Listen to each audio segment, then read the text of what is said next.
Okay, great. Good afternoon, everybody. Thank you so much for coming to our panel on border security this afternoon. We're so grateful that you chose to spend your time with us for what I would argue is probably the most important panel that you will hear this whole time. So thank you again for joining us. My name is Selene Rodriguez. I'm the campaign director for TPPF's Secure and Sovereign Texas Initiative, which seeks to find innovative state solutions for border security and homeland defense. And I'm very excited to introduce my incredible panelists to you today. So I'm going to start here with Chairman Pete Flores of the Texas Senate. Senator Flores spent 27 years serving as a Texas game warden, achieving the rank of colonel. Retiring in 2012, he was the first Hispanic Texas game warden colonel in history. He holds a Texas Master Peace Officer certificate, is a graduate of the Governor's Executive Development School, and is listed as a fellow of the National Conservation Leadership Institute. He was first elected in a special election in 2018, becoming the first Hispanic Republican in the Texas Senate, and currently serves Senate District 24. Chairman of the Senate Criminal Justice Committee, also the Vice Chair of Senate Border Security, and a member of the Finance, Education, Water, Agriculture, and Rural Affairs Committees. In 2024, Senator Flores co-founded the Texas Hispanic Republican Caucus with the goal to amplify the voices and priorities of conservative Hispanics across the state. Chairman Flores, thank you for joining us today. Thank y'all for having me. Next, Chairman David Spiller, congratulations on your chairmanship. Representative Spiller represents House District 68. Named a faith and family champion by Texas Values, he received the Courageous Conservative Award from the Texas Conservative Coalition, was listed in the top 10% most conservative representatives by Young Conservatives of Texas, and received the Civil Justice Leadership Award from Texans for Lawsuit Reform. He has practiced law for over 35 years with the law firm of Spiller & Spiller and owns Spiller Title, believed to be the oldest family-owned title insurance company in the state of Texas. The representative has been named top-rated lawyer in Texas and is a founding member of the Pro Bono College of the State Bar of Texas and a member of the American Board of Trial Advocates, serving as chairman of Intergovernmental Affairs Standing Subcommittee on County and Regional Government. He is also a member of the Redistricting and Insurance Committees. Thank you for joining us. Thank you. Thank you for having me. And finally, my good friend and colleague, Ammon Blair, who is our senior fellow for border security at the foundation. He is also a consultant for Omni Intelligence, a private company that provides intelligence and analytics and serves government agencies and media about transnational and domestic threats to Texas and the United States. He has more than 10 years of experience as a U.S. Border Patrol agent and a 20-plus year Army veteran, both as an enlisted soldier and as a commissioned officer. He has served in various leadership and staff positions, including as an infantry platoon leader in Operation Lone Star, a joint military and law enforcement operation to enhance border security and public safety in Texas. Ammon, thank you for being here. Thank you.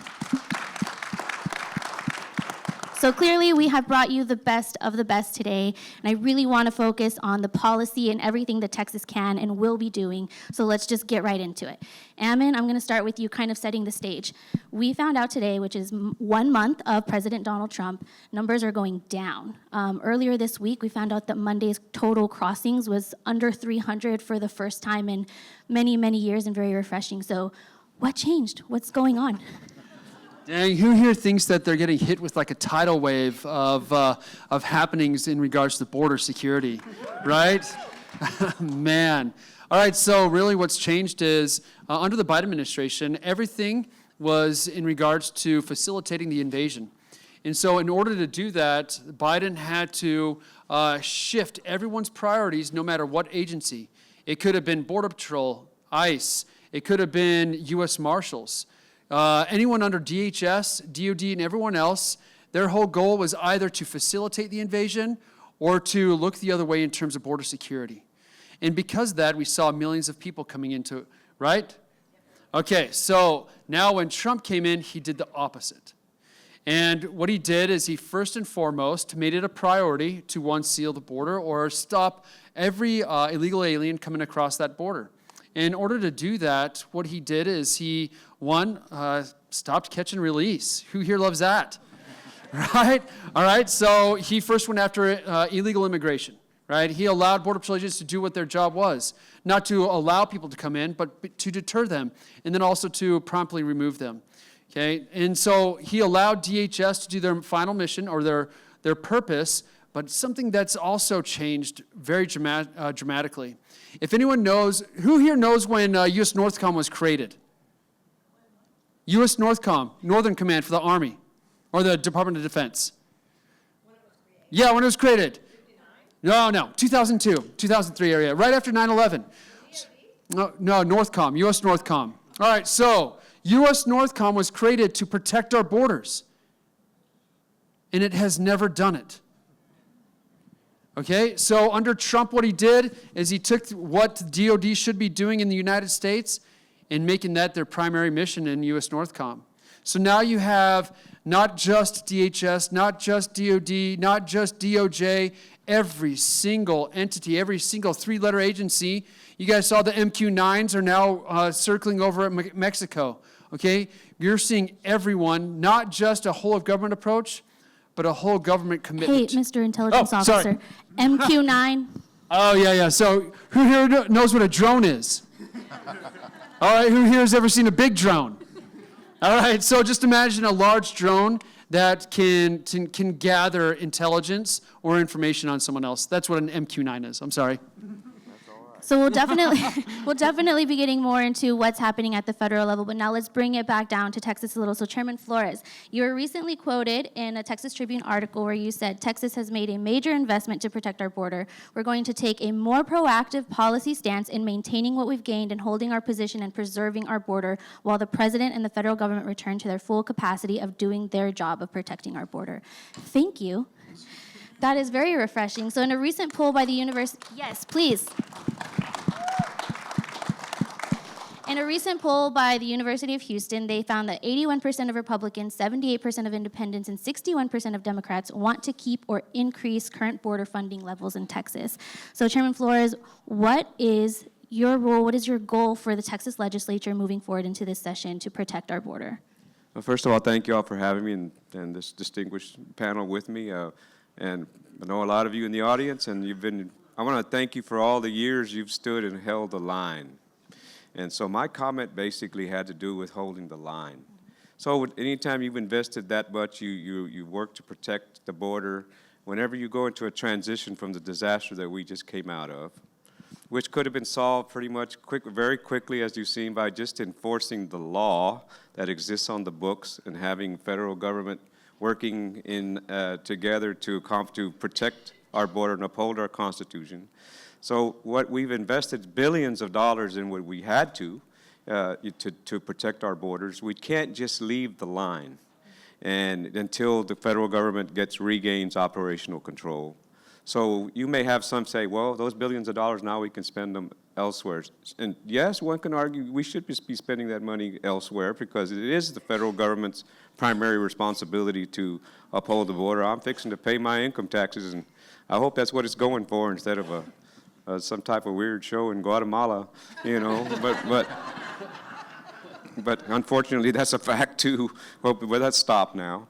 But so our investment in our base budget, as a member of Finance Committee and under the leadership of Dan Patrick and Joan Huffman, have placed $6 billion back into our base budget going forward. We hope the House will concur with that investment as well until President Trump in his rapid way will remobilize our federal components to get their place on the wall. But at the same time, the lesson learned here is that we still, as a state, must always remember that the rule of law is important to Texas, the quality of life is important to Texas, and that we're going to invest to keep it that way.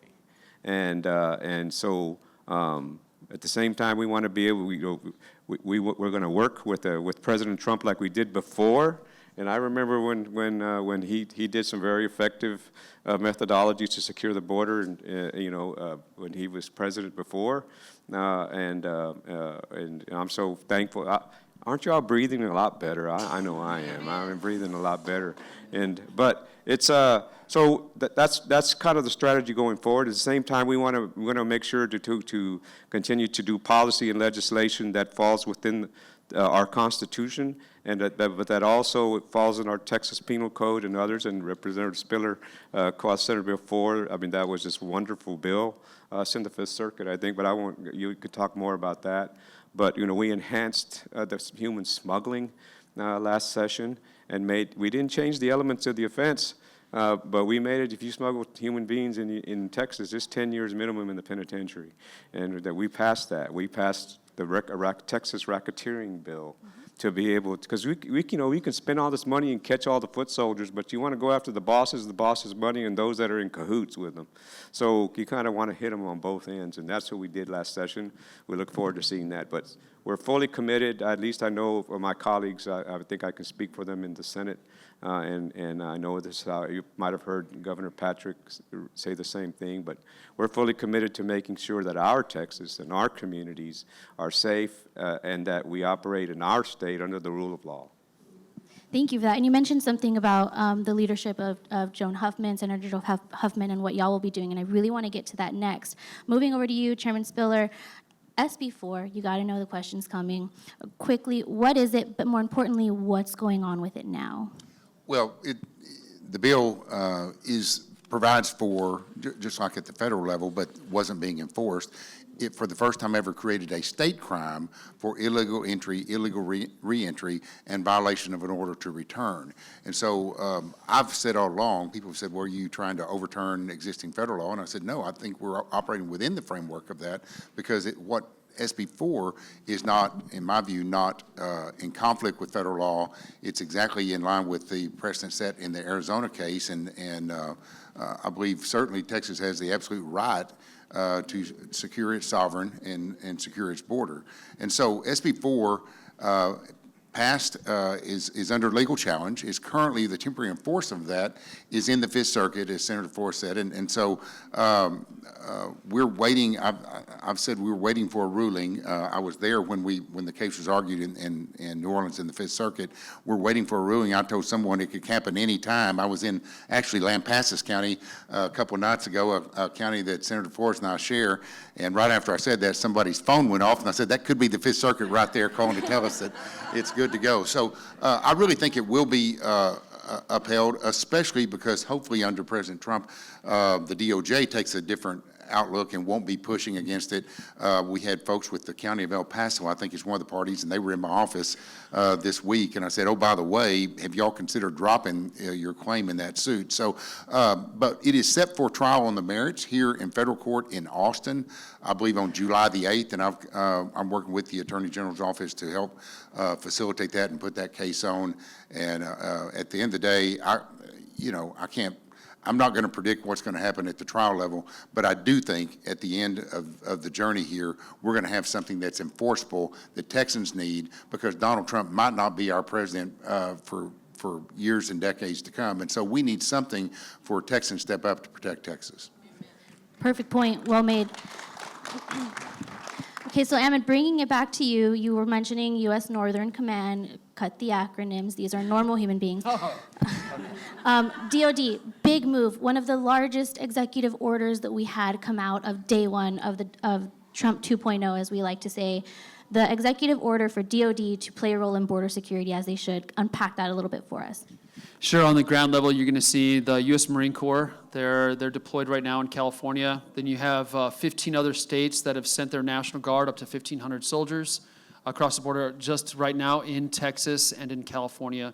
What they did is they chose the top 3 sectors in terms of illegal immigration numbers. And so that's going to be the Rio Grande Valley, that's going to be the El Paso sector, and then also that's going to be in San Diego sector. So what those soldiers are doing there, one, the engineers are setting up the same, like when y'all heard that Governor Abbott said that OLS, Operation Lone Star, and then the FOB Eagle or Forward Operating Base Eagle in Eagle Pass was the blueprint. Really, that's what Pete Hegseth is having DOD do. So everything that the Texas Army and Air National Guard were doing, that is what DOD is currently doing. So they're out there right now. They're building up razor wire. They're building up fortifications while they're still building the wall on the same wall tract as in 2019. They're also placing observation points. all across the river and across the border itself. And what that is you have these vehicles, and then you have like a large mast, and then they have night vision, and they have vision on top of that, so they can operate for 24 hours a day. And so that's what they have them doing. They also have the Air Force out there, just like I said before, that Reaper drone. They also are operating a bunch of other airplanes, conducting all sorts of intelligence, whether that's geolocating the Mexican cartels, whether that's getting signals intelligence, trying to listen into their communication systems. If you all don't know, the Mexican cartels have military-grade communication systems. They have military-grade commercial satellite accessibility. They have military-grade counter-surveillance programs that they bought or co-opted from the Mexican government. Every single surveillance system that the Israeli government or any other government has that they've gifted or they've sold to Mexico, the cartels have. And so in order to crack that type of code, you must have the Department of Defense do that. A law enforcement agency is not going to have that capability. So that's really what DoD is doing currently, providing intelligence, surveillance, and right now just observation posts and building across the border, kind of just like what Operation Lone Star was doing, but on steroids. So we just heard Lieutenant Governor Patrick in his speech say, well, border security, that's easy. It's easy when you have a federal partner, as we're seeing. So at the border, that's one thing. Now let's move back to in the communities of Texas. Now, Chairman Flores, the Senate, the Texas Senate, congratulations, just passed SJR 1, otherwise known as Jocelyn's Law, out of the Senate this week. Can you tell us what that is and what we can expect from it? Well, thank you. And the bail reform laws are something that's very critical. We've passed 4 of them out that are headed to the House, and we look forward to the House getting them out. And I'm very optimistic that they will. But basically, you know, that particular SJR. We have to do constitutional amendments when you're dealing with bail, because bail is in our Texas Constitution. You know, when Santa Anna and the Mexican government was in power, the bail was excessive. And so when we won the revolution, the framers of our Constitution made bail pretty liberal. But to put it in the Constitution, so you have changes you have to get. That's why we have SJR.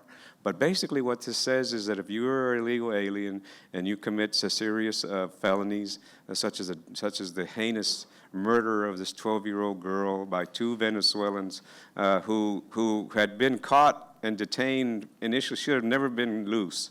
And this stories, we can go story upon story upon story, and I have other legislation just similar that doesn't require a constitutional amendment, just enhancement of penalties. But so basically they can be hit, that are flight risks. Obviously they're flight risks, you don't know. I mean, they've already were off the radar from the federal government when they got cut loose by the Biden administration.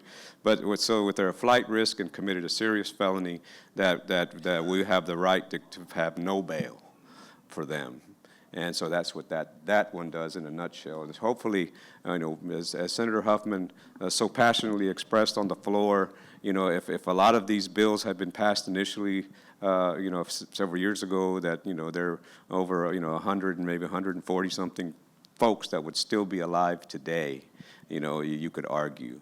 But so we have to do everything that we can in policy and legislation to remember why we're here and the reason why we're in office, and that's to serve and protect our communities and to keep our state safe under the guidelines of our Constitution. We never want to be able to go beyond that. And so, like Senator or Representative Spiller's bill, Senate Bill 4, is within the Constitution. Or I wouldn't have voted for it because it needs to be constitutional oath. But it's our duty to do that, and I think we've done that with the bail reform bills. When you have here in the city in Austin just recently, this week I think a murder, $100 bail, $100 bail, and you have this over and over again in cities like Houston. And where you have people that are arrested for murder,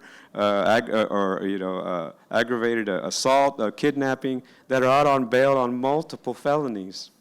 But so we have to tighten that up, and we have to hold, have some guidelines to those that are letting the bail out. At the same time, stay with, I'll say it over and over again, stay within the framework of our Constitution. That's what makes us great, is that Constitution of ours.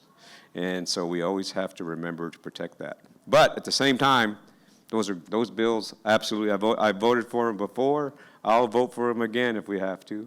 But we need. This is something that it's not what I want to do. We must do. So children like Jocelyn won't be murdered by people who shouldn't be here in the first place. Thank you, and the entire Texas Senate for getting that out this week. I just want to add to that. In that hearing, we were there, and you had a person come and testify and say, I don't know why we're even doing this. This doesn't even really happen. You just pull up the Texas DPS top 10 most wanted illegal immigrants, and almost every single one of them has multiple serious felonies, and almost every single one of them is out on bail or bond. So thank you for your leadership in the Senate on that as well. Chairman Spiller, going back to you, let's start with one of your bills. You have an E-Verify bill filed.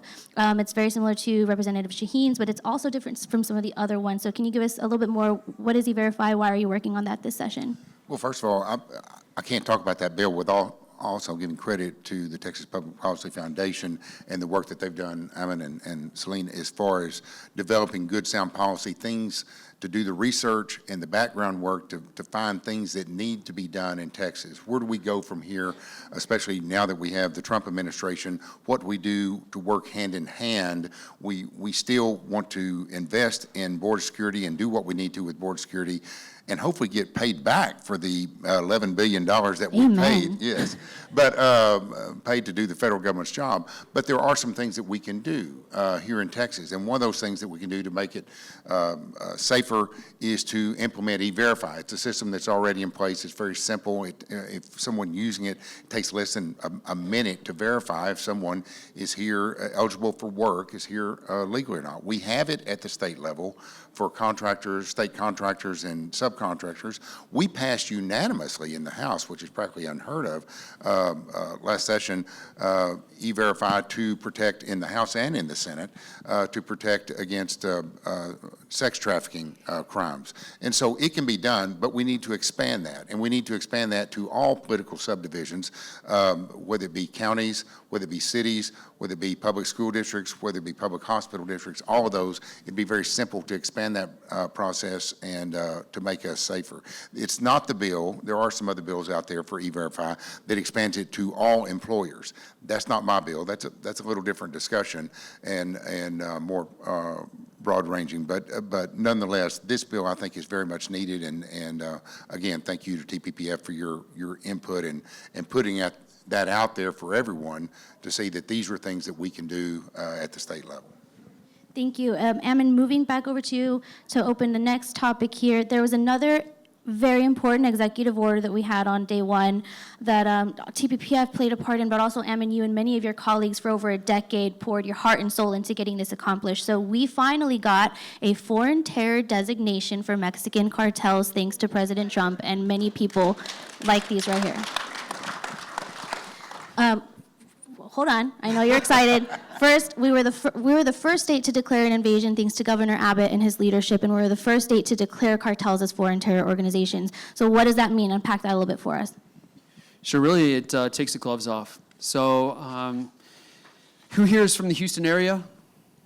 All right, so if you remember earlier this year, there were 41 members of Cartel Jalisco New Generation, CGNG, who was just designated today. The State Department came out today, if you guys saw that little report on your little social media platforms.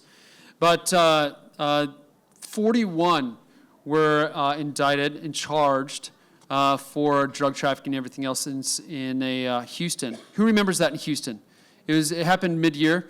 All right, how long did that take? Do you guys know? 62 months to create a case in order to charge 41, and they didn't even apprehend or get 41. They only were able to get in custody 23. So the process of creating cases and in the investigative model to go after the Mexican cartels is completely outdated.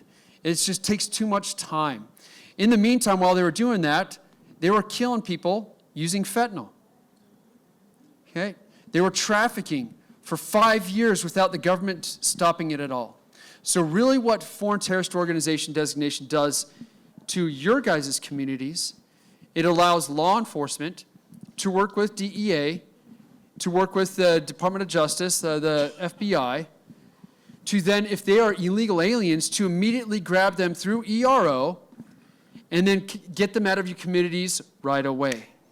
It's going to bypass a lot of the bureaucracy needed in order to prosecute Mexican cartels. That also includes the people or the intermediaries that they work with. So the cartels work by proxy, if anyone doesn't know that. They work by subcontractor and contractors. They work in cells throughout the United States. So that's why when you look at maps, it's very difficult to find out where the cartels actually exist. The DEA publishes a report, but it's very minimal. They're like, oh, CGAG is kind of over here.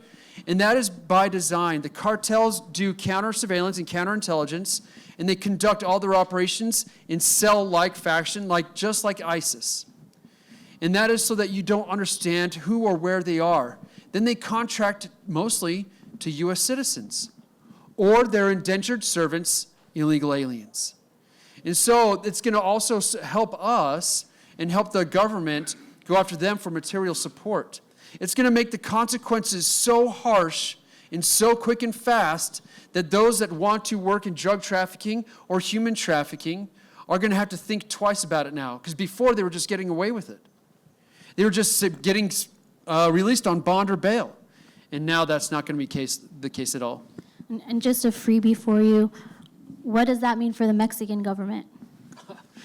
Unfortunately, for the Mexican government, it's going to place a very big diplomatic pressure on them. They're either going to have to comply with going after them, otherwise they're going to be known as the largest state sponsor of terrorism. So last week, the DEA came out from the special agent in charge in New York and stated that the cartels are now in 65 different countries. It's no longer 40 or 47, they are in 65. So what we do or fail to act in the United States against the cartels, not just here but in Mexico, not only affects us and Mexico or Central and South America, it affects 65 other nations where the cartels are conducting drug warfare. And so diplomatically, it's going to be a nightmare for the Mexican government to be like, all right, we're not going to do anything, or we're just going to take things lightly. Because then we're going to be like, oh, guess what? They're now designated, and now they're also in 65 countries. All eyes on you, Mexico. All eyes on you. Leading into that, Senator, you've got a lot of experience in Senate criminal justice, Senate border security, and your own personal experience in law enforcement. You passed the Racketeering Act, which you mentioned earlier, but I'd like for you to explain a little bit more. What is the Racketeering Act, and how does that help the state today, especially now with this FTO designation? So you all heard about when the federal government went after the mafia. So we have the federal racketeering. It's racketeering influence of corrupt organizations, what it means.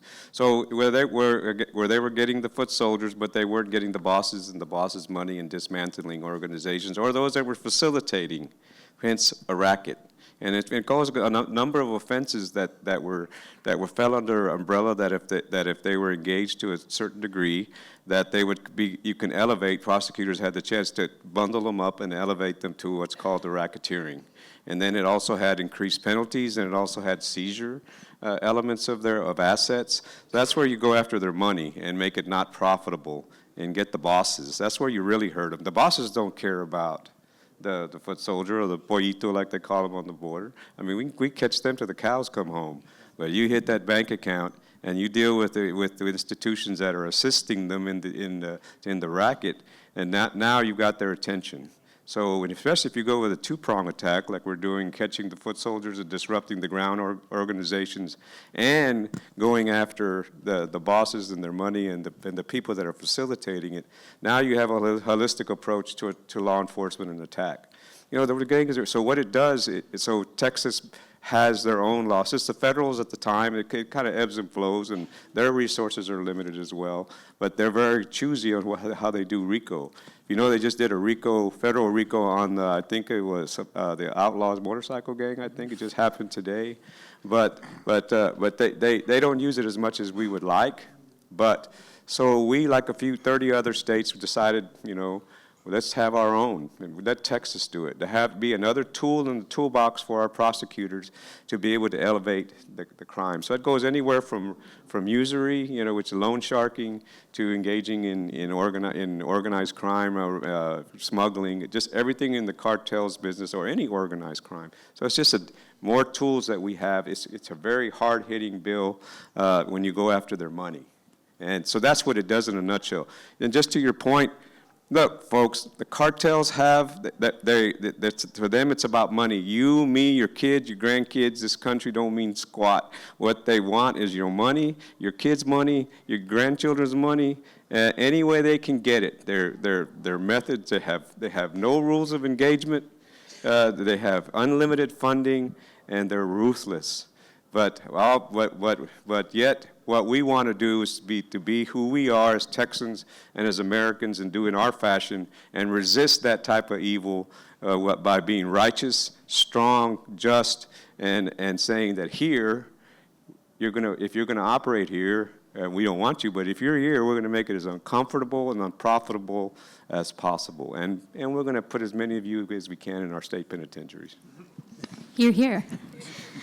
Okay, Chairman Spiller, moving over to you. You have a couple of bills that I am fascinated by, and I'd love to break those down. One, your Criminal Alien Track and Report Act.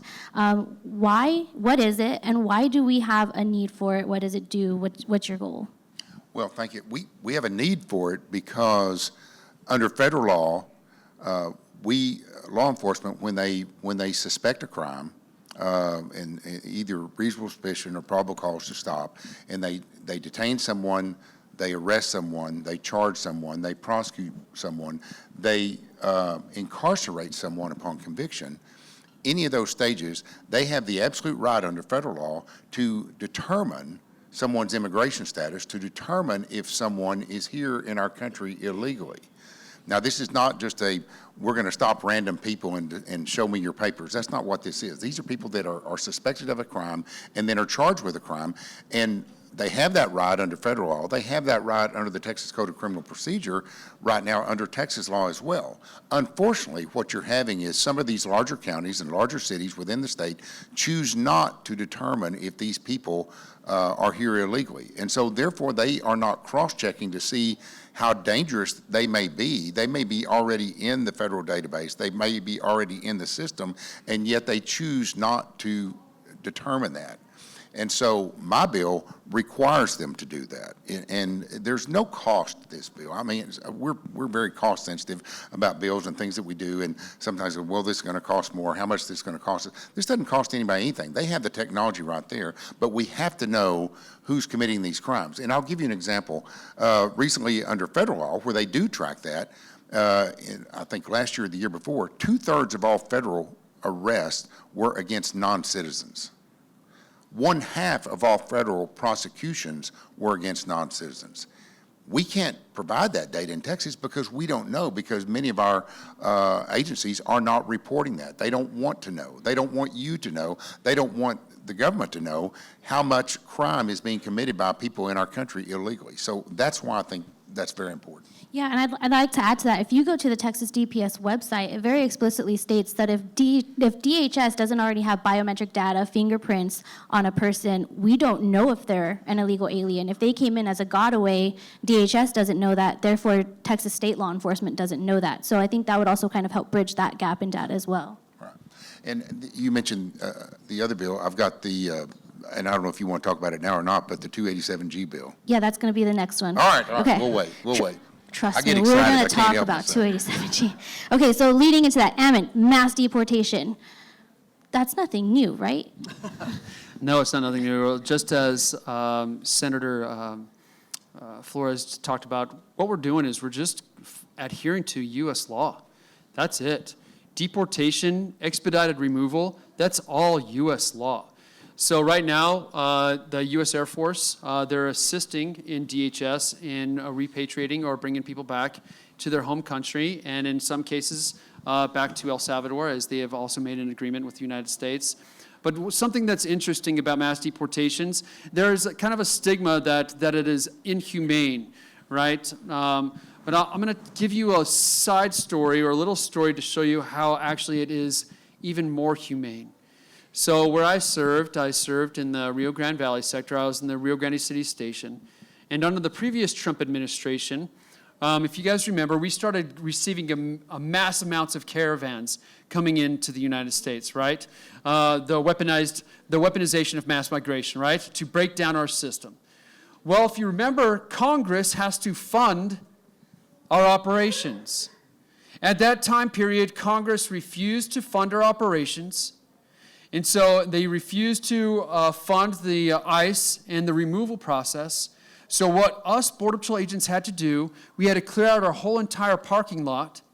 We had to build up a tent city, put up chain link fence around it, and then they had to sit out there for days. This was in the hot summer of 2019. Okay? FEMA wasn't out there. That's a whole nother discussion about FEMA. No one was out there. So us as agents sat there with a lot of these women and kids, because the men had to be on the inside because they were a flight risk. So it was women and children outside. No air conditioning, no nothing, just fans. And us agents who were told that we were putting kids in cages were going to 7-Eleven and Stripes, buying coffee, drinks, food, soap, shampoo for these women and kids. Because sometimes they could not leave in under 30 days without a shower. Okay? So which then is more humane?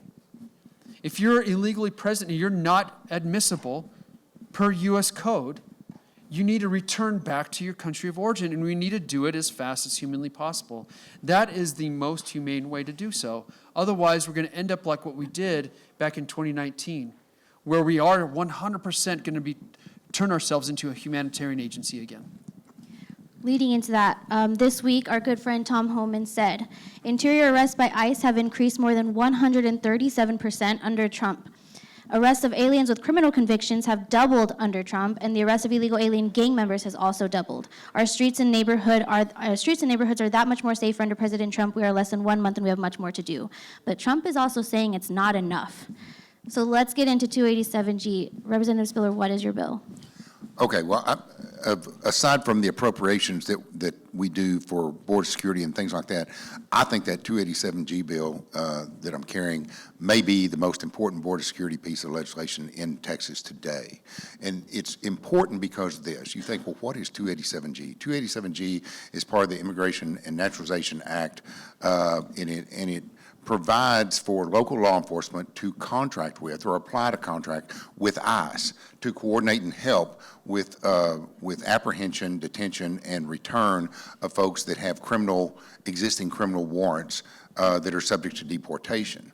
Why is that important? Why is it important for Texas to do it? It's important because for President Trump to be able to remove, and as Tom Homan has said, to remove those people that are public safety dangers, that are dangerous whether they're convicted felons, they're murderers, they're rapists, they're child molesters, and they're terrorists.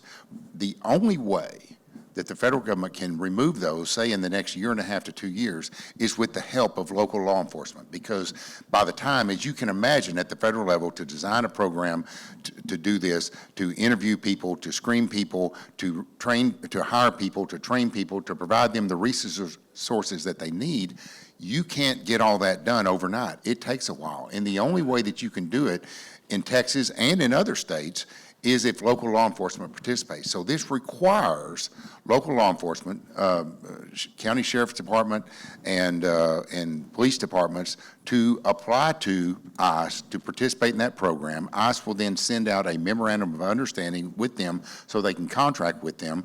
It doesn't have to cost money. There are two different programs. One has to do with a jail program, and it requires some training and so forth, and we're working on the funding for that, for someone to go be trained and come back, and you can operate from your jail standpoint of being able to detain folks and help with ICE with returning them. But the other is simply a warrant process program, and ICE comes to them. It's a one-day training. They can do that. So I mean, we absolutely have to have that bill. In the Senate, Senator Schwartner has passed the bill, or has filed a bill similar to mine. My colleague, Representative A.J. Louderback, former sheriff, has a bill here also. He and I have discussed it, know how important it is. We'll work together, and we'll work with the Senate, and we've got to get that bill through. I had a discussion with the governor yesterday about that bill and some concepts that he has to make the bill better. So I'm optimistic that we will have the best bill that we can to vote on to pass the House and the Senate. I'm also had discussions with Senator Burrows, with Speaker Burrows, that for him, he understands how important it is as well, and I know Lieutenant Governor Patrick does as well. So we're all on the same page. We just want to have the best bill that we can, and hopefully we can get that done. I wanted to mention one thing I love about your bill is that every 287G bill filed has penalties for noncompliance, as they should. But what your bill does is it doesn't just punish the law enforcement agency that refuses to comply. It punishes the entire political subdivision. Right. And so if you're a county, and currently there are 26 counties in Texas that are participating in this, 3 others that are participating in at the warrant service. But if you choose not to, it provides that the Attorney General can seek enforcement, and also says that if it's determined that that city or the county didn't cooperate, didn't apply, then all grant funding to that city or county for the next year is terminated. So those are funds that they otherwise rely on to operate, and we're trying to hit them in the pocketbook in the event that they will choose not to assist our state and our federal government in returning people that are in our state and in our country illegally. Thank you, and every other member that has filed legislation to that end. Chairman Flores, coming back to you, Senate Bill 1099, you have filed a bill increasing penalties for illegal aliens who commit certain crimes. You are not new to this. You passed that incredible smuggling bill, another special session bill from 2023. So talk a little bit about that one. What's your goal there? Yes, so that bill basically is, we've had a number of incidents throughout the state, very serious, where it's caused death and injury by illegal aliens against repeat offenders. So to simply put, it goes on the premise that they shouldn't be here in the first place, but yet while they're here illegally in the first place, they decide to engage in criminal behavior. That's 3G offenses, murder, rape, very serious felonies, that upon conviction, if it's found that they are an illegal alien, that they'll go to the next degree of punishment in the penal code. So as an additional punishment for that, because they're here illegally in that premise, they want to engage in felonious behavior and kill and injure, rape and murder our Texas citizens, that upon that finding, upon conviction, if it's a felony of the 3rd degree, then it goes up, to the 2nd degree. If it's 2nd degree, up to the 1st degree, and that hopefully will provide an additional deterrent for those that are here illegally to not further engage in felonious behavior, knowing that they'll pay for more severe penalty. Okay, we have to get over to Q&A now, which I'm kind of sad about because I have 15 more questions for all of you. But as all of you can see here, Texas is doing something. There is so much that we have to get done, and we have to get it done while we have a friendly administration who's not going to sue us for doing it. The time to strike is now. The time to be tough is now, and I'm really grateful to members like this and all of the other members of our House and our Senate who are working to get these things done. We have to codify every executive order. We have to move, and we have to move quickly. So with that, I will move on to Q&A. If you have a question, please raise your hand. A microphone will be brought to you. Please be brief so that everybody can get something in, and please ask a question and not just make a statement. Right here. So I wanted to ask about the 287G bill. Yesterday, Tom Homan and DHS announced that they're bringing back the task force model of 287G. Does your bill do anything to require that, or is it just focused on the jail enforcement model? We're looking at several different variations in what we can do and how we can change the bill and what we need to do. Tom Homan has looked at my bill. He's approved my bill. We're working with other states, and other states are looking at some variation of this because unlike, SB 4 that you can't necessarily do what we did last time unless you're actually on the border. This is something every single state that we have can do, and they can assist. So we're looking at a good model, and Texas is trying to set the stage to have the best version and the most, I don't want to say coercive, the most enticing way to encourage cities and counties to do this. And so we're trying to look at the ways to make that happen. Thank you, gentlemen. I really appreciate you being here. Question is, we saw Biden go on a rampage and do all these executive orders. Now, Trump has done all these executive orders. My question to all of you is this. How can you make what you're doing right now, not if we were to get a Democratic president, how all these executive orders are all dismissed and all the borders open again, how are you going to make it permanent? Thanks. Well, thank you for that question. I'll go ahead and take a poke at it. I could just refer to what we have done under Governor Abbott's leadership while Biden was in power.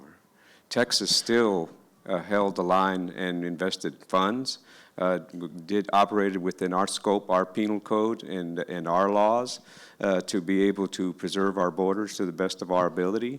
And I think Texas led the way in that. Notwithstanding executive orders that generally will affect the way the federal government operates, we, as the state of Texas, are still committed to preserving our laws, upholding our laws, and protecting our citizens, and investing and doing what we need to do to keep Texas as safe as possible. So we will, I think, I can speak for myself. I know Representative Spiller probably say the same thing, is we're committed to doing exactly that, whoever's in power. And let me add to that, I would agree with that 100%. Also, one thing we can do, not so much we, but in Congress, the last time I checked with President Trump, we have a majority in the Senate and in the House, and I would look for them to codify some of these things, pass these things while we can. Let's get it done over the next 2 years, and let's fix. I mean, admittedly, there's some things that need to be fixed at the federal level. Let's fix them. Let's do it, and let's make it where you can't just come in and do an executive order and undo codified law. Number two is in Texas with what we did with SB 4 and what Senator Flores has done last session with smuggling and some of the other things. With SB 4, you can, I mean, not if, but when that is upheld, we have the absolute right to order those people back from whence they came. And there's nothing unfair about asking somebody to go back from where they came from if they got here illegally. So we have the ability to do that, and I think that we'll be allowed to enforce that. Thank you for your question. Besides the cutting of the federal funds to sanctuary cities, are there any other aces up the government's sleeve, locally or at federal level, that they can do to pressure sanctuary cities from defending criminal immigrants? Yeah, anything that we can do to pressure sanctuary cities? Other than, are you talking about federally or state? Okay, federally. So right now, the executive order that just came out, I think it was yesterday by President Trump, stated that he is no longer going to fund anything that facilitates illegal aliens, to include all programs, to include all benefits of illegal aliens. So the next step after that, just like what the senator and representative talked about, is codifying that into law. So once an executive order comes into play, then Congress needs to come out and codify that in law, whether that is by Chip Roy's bill to make the cartels as foreign terrorist organizations, and then also do the same thing at the state, codifying that in law. So here, the track and report, there's certain things that we can do to mandate local law enforcement or local municipalities to not adhere to those. And just so anyone knows why SB 4 is constitutional, what many people don't know is that the Constitution pretty much preempts only a certain actions within immigration, okay? the state can also create laws and codify laws that are equal to the majority of all immigration-related matters, other than naturalization and those who are inadmissible or admissible. Everything else can be codified. So that sanctuary status itself, the state itself can codify into law the same thing, the same executive order that Trump came out with yesterday can be made here in Texas. Thank you all for the bills that you have filed in helping to combat this issue. I do have some questions about the unaccompanied minors, and this may be, Ammon, I'm not sure if there's anything in Texas that has been addressing this. Right here in Travis County, over 1,200 unaccompanied minors came through last year that are overcrowding now our schools that are in Senator Flores' district. And we have a lot of problems with that, along with teachers leaving. So is there anything being discussed about how to deal with these minors that have come across and what we could do to maybe get them back to their families? Well, go ahead, we'll go. So right now, I'm not sure of any state-level legislation in the state of Texas, but I do know there is some in Florida that that we could model, where they're going to be tracking that information. That massive bill that you guys saw Governor DeSantis just pass, that also addresses the unaccompanied alien children to include of where they're going. So anytime that they are moved, that the state of Texas or the state of Florida, but the state of Texas could then also mandate that we also track, that we also make sure that if they go from federal custody now into private or state custody in HHS, from there to us, that we also track the sponsorship and everything else like that. As you can see that there was an OIG report or an Office of Inspector General report from DHS themselves that said that we don't even know who we're sending these kids to. Okay, that was multiple times. It's been happening since 2015. And so Florida has gone forth and made that into law. They just signed that into law this week. That's something that we could do as a legislature, but I'm not sure if there's a bill to do that. I haven't seen a bill like that, but I do know that when, of course, that a lot of the unaccompanied minors that I think you may be referring to are the ones that were processed by the feds under the Biden administration. And they're now here in Travis They're here, so they're here. They didn't go through the state system, but as we handle when we catch them, they're handled like we would any other Texas arrest. You know, whether you're a DWI and you've got children with you, but the way the federals did theirs, it's got huge loopholes that we need to work with our Health and Human Services and Child Protective Services to make sure that they're safe and they're not being trafficked. Those type of, especially trafficking of children, is something that we in Texas take extremely seriously. And I think that we'll be able to button a lot of our concerns. And I think President Trump, just in his first month, has found thousands and thousands of these children. And the more we work together with him, we're committed to protecting our children and making sure that these children are not trafficked. That's unacceptable. This question is for Ammon. Yes, ma'am. The Mexican government is fragile at best. Yes, ma'am. As Trump increases the pressure on the terrorist, the cartel, where do you see that government going and how bad can it get? And this is especially relevant for our citizens and friends who live on the border. Yes, ma'am. So there's a few courses of action that the Mexican government themselves and also the cartels can take. As you're starting to see, one, the Gulf Cartel. Does anyone know where the area that the Gulf Cartel works? Yeah, Tamaulipas, right. So in South Texas, right? So right now, as you know, before, just a few weeks ago, they were battling. Who here heard about the inexplosive device that killed a rancher in Brownsville? Okay, just south of Brownsville. Okay, there are landmines all across in Mexico because the Gulf Cartel was fighting each other and they were dropping bombs on each other with drones. That ceased a couple days ago. And why is that? Well, that's because they knew that the Foreign Terrorist Organization designation was coming.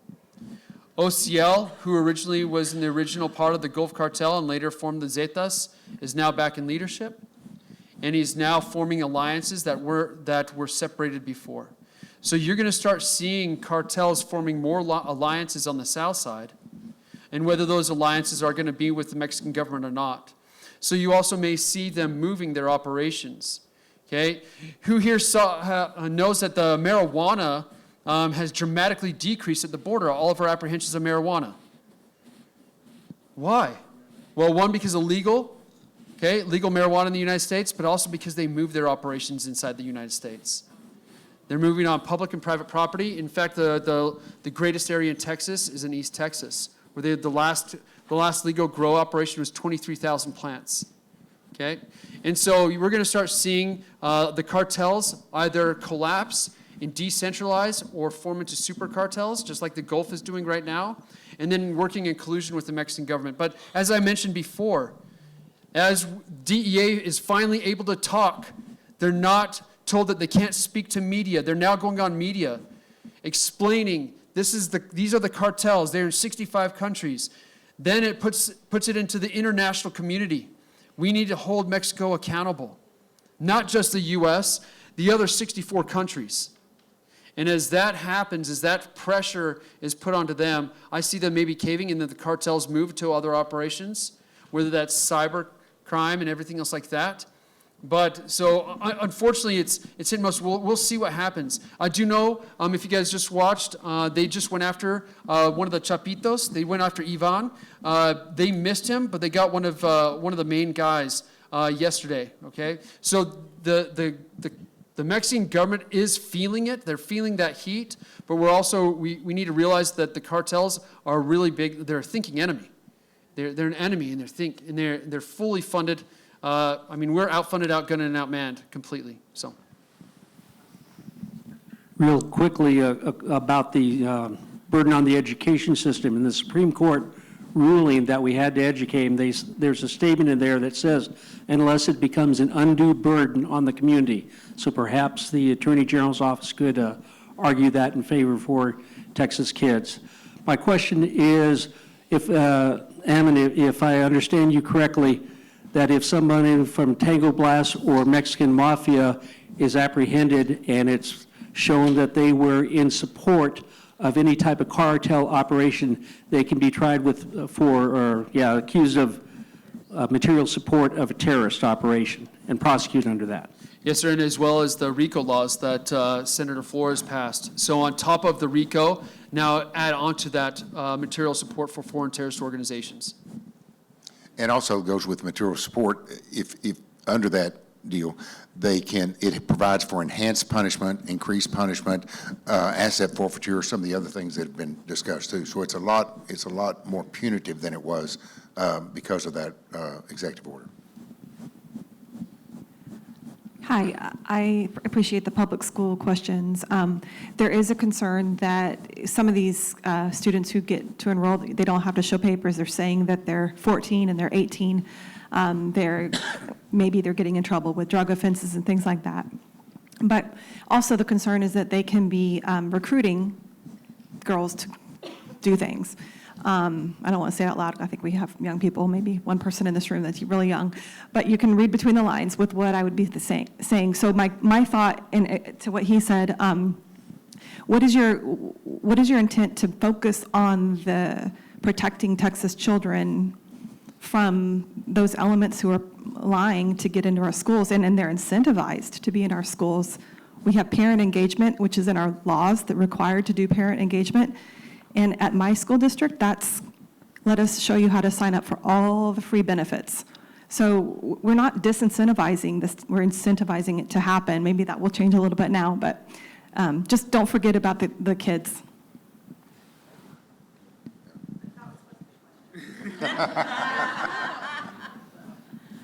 Hi, my name is George Martinez with the Libra Initiative. My question is for Mr. Blair. Do you expect that we can have military action in Mexico now that we have the military going into Mexico through airplanes to spy on cartel? Yeah, that's a good question. So right now, the 7th Special Forces Group is down there right now training SAMAR. SAMAR is like special forces of the Mexican military. So, but we were doing that way before. We were doing that in the 90s. But if you guys remember, who here has ever heard of the Zetas? All right, great. Well, get some Ammon training. loves quiz and trivia, in case you guys haven't caught on. Yes, quiz time. All right, so the Zetas cartel, who trained them? We did. Okay, so it was our special forces that trained the Zetas. So right now what we're doing is the special forces are down there right now, training them again, just like it was back in the 1990s. Okay, in order for us to do drone strikes, what must happen? An authorization of the use of military force by Congress. Okay? Congress needs to decide that through an authorization of use of military force. Now, may that happen? I think they're standing by. Yesterday, they just had a meeting with the, whatever you'd call the Secretary of Defense for Mexico, and they made an agreement stating, you're going to keep your sovereignty, and we're going to keep our sovereignty, as it stands right now. And that includes drone strikes. Okay, so as it stands right now, they're standing by to see whether the Mexican president is going to act or not in kind. I'll stop the fentanyl labs and everything else like that, but go after the Mexican cartels, like that operation that happened yesterday when they went after Ivan in the Sino de Chapitos. Okay, but it could happen. But right now, they're doing everything they can possible without having to do a drone strike.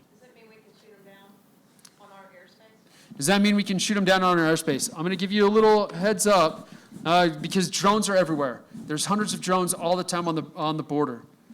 As it stands right now, they're not authorized to drop those drones. As under FAA, it's a crash. So the only time they're able to do so is by authorization. The Border Patrol tracks it through a company called Aerial Armor, and they track it by serial code. And if they come across so many different times, then they're going to be authorized to drop them if it's going to be in a property that has enough area coverage for them to do so. So like in Starr County, there are ranches, plentiful ranches. But if you're in McAllen or if you're in other areas like Wessico, a lot of times they're not going to drop them or not drop them.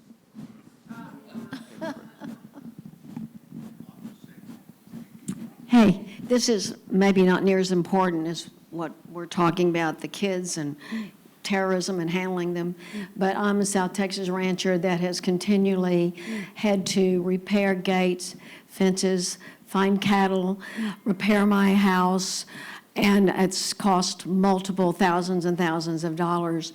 And I know other fellow ranchers that have so much damage, and many have gone out of business basically trying to fix their fences. And I didn't know if there's any kind of fund or some way. We told if you would have to have a case number and you have to have the police come out and all kinds of paperwork to be compensated, so nobody's doing it. But I was wondering if there's anything to help us. And aside from that, are we allowed to defend ourselves if we're attacked by some of these people? Because we've had some close calls on our ranch. And my kids are running around with AR-15s, and I'm very worried that something's going to happen. And these people are more desperate than ever. They're still coming across, but much, much less. But we're very close to the border.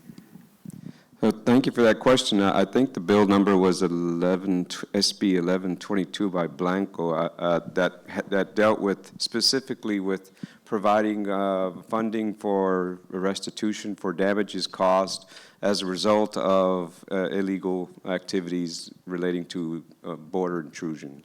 I think I know in Senate Finance we saw that that line item again, you know, for reauthorization. But that is in effect, and I believe that's through the Attorney General. I believe that you can apply.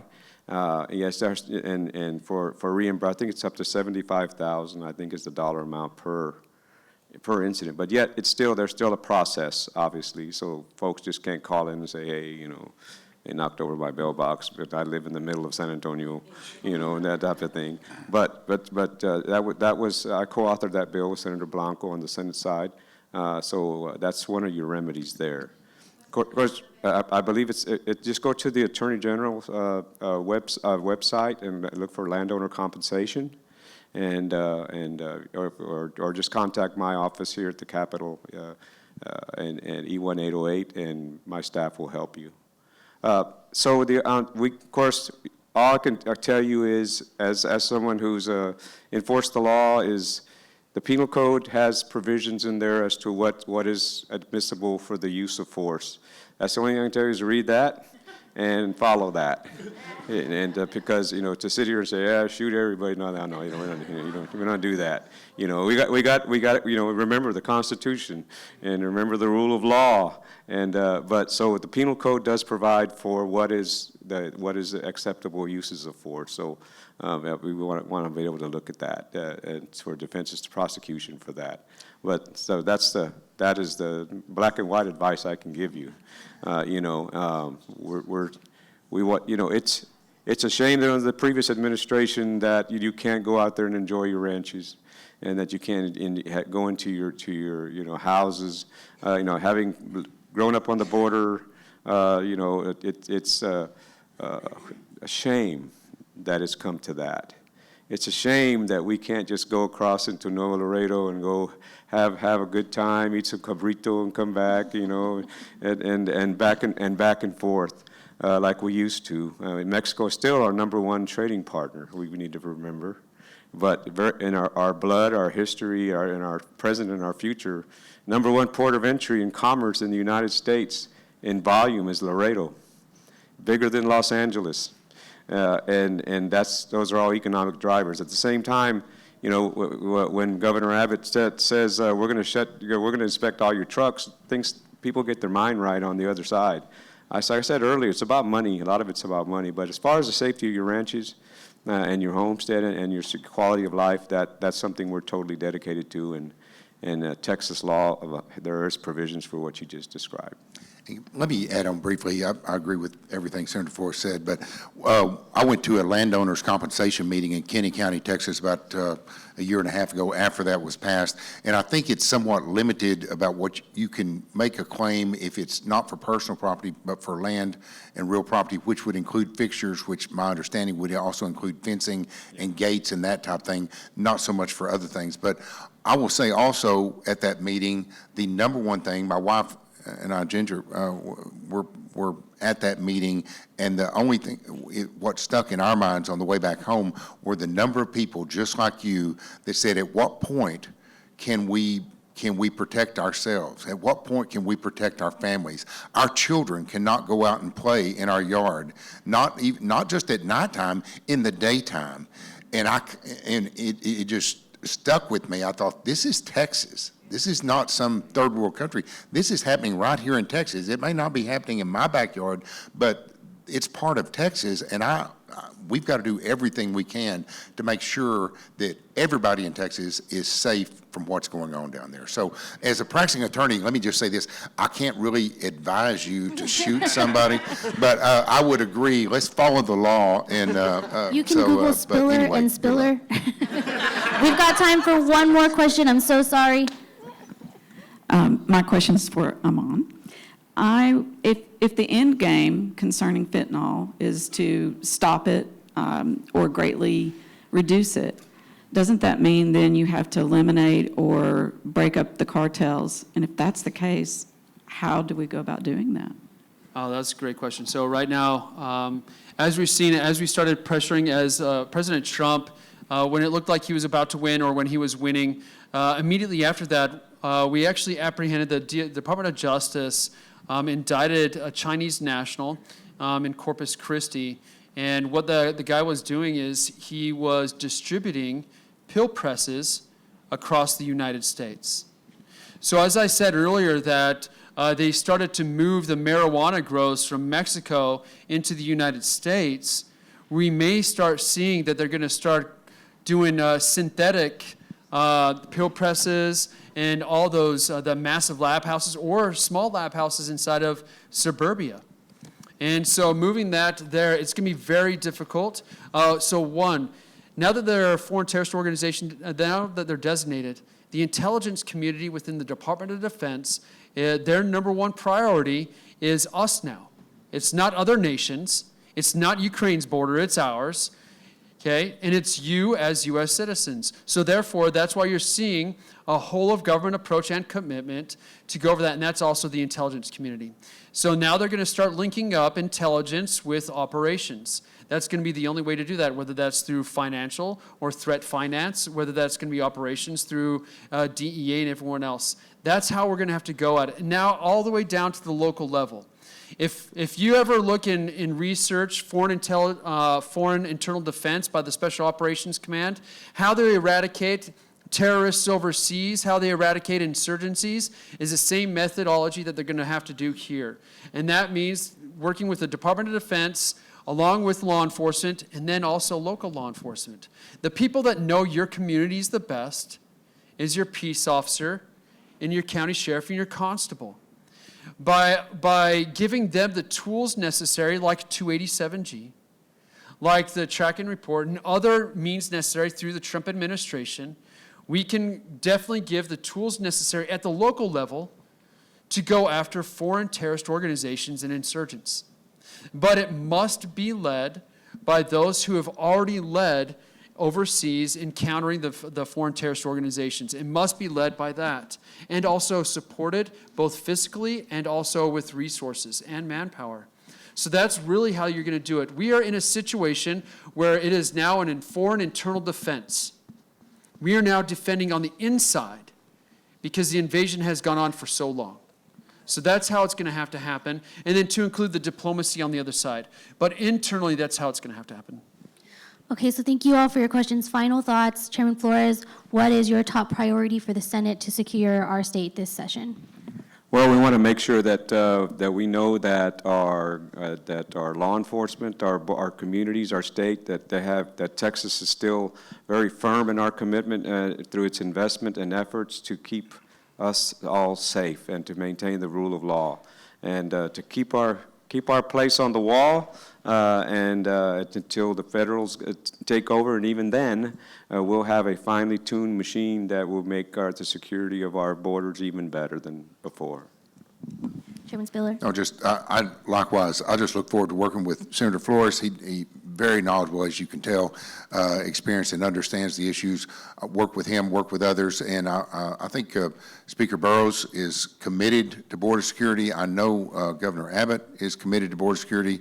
Lieutenant Governor Dan Patrick is committed to border security. The House and the Senate, we're on the same page here. We just want to have the right approach, work together, and get done what we need to do to protect Texas, and work hand in hand, especially this session, work hand in hand with the Trump administration to accomplish everything we need to, and do it in the most cost-efficient manner. Ammon, we're getting kind of whiplash from everything happening at the federal government right now. What is one thing that you want our audience to look out for? The states can do what the federal government does. That's our biggest fight right now, myself and Selene, is letting people know that just because it may be the federal government's priority and they can prioritize, the state also has that same level of authority, and that we cannot rest our laurels. I mean, that's it. And so I would say work with us. Those of you work with myself and Selene and Patricio, who's also on our team. Work with DEA, which is Josh Trevino and Melissa. Work with us at TPPF. If you have concerns that you may not be able to address, as these guys are really busy in session, and we are as well, but please let us be that sounding board. Let us know your concerns, so that way we can take our expertise and bring them to the legislature. Let us show you and show them that Texas is a republic, and that we have the same right and responsibility and duty to protect that republic. Thank you all so much for joining us today. Thank you all for coming to our panel. If anything, I wanted you all to leave here knowing that Texas does and will always have a permanent role in securing the homeland. So thank you, and I hope you have a great rest of your afternoon.